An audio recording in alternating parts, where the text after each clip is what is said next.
আমি হুইয়া রইছি, আমি বাইচে উঠছি। এটা একটা বিজনেস করে লইছে, টাকা পয়সা দিলে পানিটা ছাড়ে 2-3 দিনের লেগে।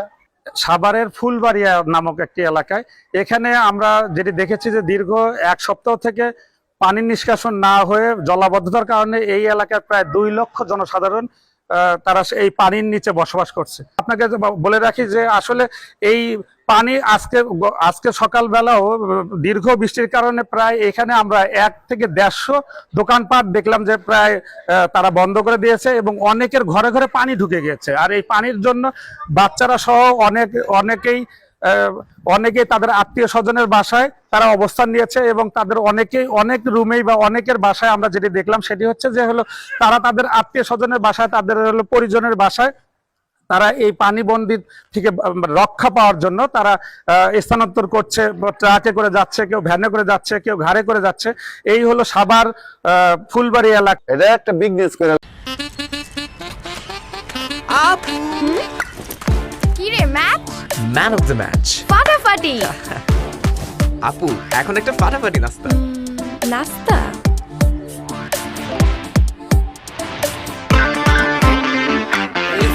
চরম ক্রেভিং চাই কিছু এক্সাইটিং, মিস্টার নুডলস হয় কুকিং, টেস্টটা হয় amazing, mister noodles amazing test, mister noodles enjoy the best, mister noodles amazing test, mister noodles enjoy the best, mister noodles, mister noodles, mister noodles.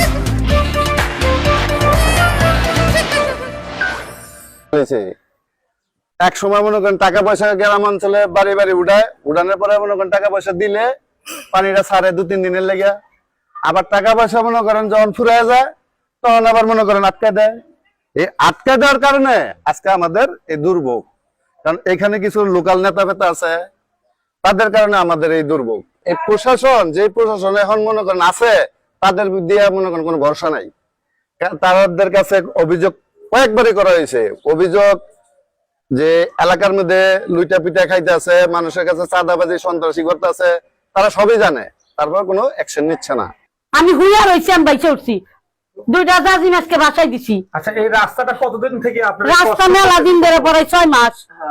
6 মাসেরও বেশি হইব। কিরকম ক্ষতি হয়েছে আপনার? আমার মেলা ক্ষতি হয়েছে। আমার একটা কিচ্ছু নাই। আমার দোকানদার দিয়ে জান যাইয়া, দোকানদার কি অবস্থা, আমার খাওয়ার কোনো ব্যবস্থাই নাই। আমি যখন রাইন দেখাম আমার এই ব্যবস্থাও নাই। নেতার ঘরেই তো জল, নেতার ঘরেই তো জল। নেতারা কি করবো? নেতার ঘরেই তো জল হয়নি। গার্মেন্টসের লোকজনও যাতায়াত করতে পারে না। আমি এই ছোটখাটো দোকান ব্যবসা করে খাই, কিন্তু এই যে কোনো কাস্টমার আসে না, ব্যবসা বাণিজ্য একেবারে অচল, আমাদের সংসার চালানোর মতোই খুব দুর্বিষহ অবস্থা। আসলে এই পানির কারণে আমাদের প্রচুর সমস্যা হচ্ছে।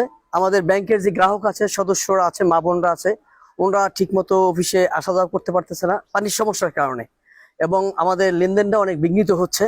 এই সমস্যা কেউ বাসা থেকে বেরোতে পারছে না, এবং আশেপাশে যারা আছে আমাদের সবারই খুবই সমস্যা হচ্ছে, চরম দুর্ভোগে আছে এই পানির কারণে। আমাদের এখানে যে প্রতিষ্ঠানটি রয়েছে, এখানে প্রতিদিন আমাদের হাজার হাজার সদস্যরা আসেন ঋণ লেনদেন করার জন্য বা টাকা জমা দেওয়ার জন্য। তারা এই পানির কারণে, মহিলা যারা সদস্য রয়েছে তারা এখানে আসতে পারছে না। এখানে চরম বিপর্যয় দেখা যাচ্ছে।